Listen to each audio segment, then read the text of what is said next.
Добрый день, дорогие друзья. Мы находимся в Кишиневе. Вот, только что прилетели по приглашению Петрова из Подольского, которые совсем недавно посетили нашу республику. Мы наметили большую программу нашей совместной работы. Но, к сожалению, молдавские власти приняли решение, что мы являемся нежелательными гражданами, которые не могут посетить вашу страну, поэтому, к сожалению, мы не сможем принять участие в Конгрессе. Тем не менее, пользуясь моментом, я хотел бы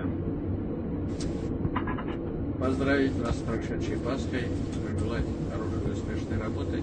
У нас добрые традиции, татарский народ, гагаузский, они братья. И, конечно же, последние годы у нас очень много контактов, и мы имеем большие планы дальнейшего развития. Я очень надеюсь, что вот молодая команда, Петров, Подольский, они будут неким таким хорошим связующим звеной между Россией, Татарстаном и Гагаузией. Успешной вам работы.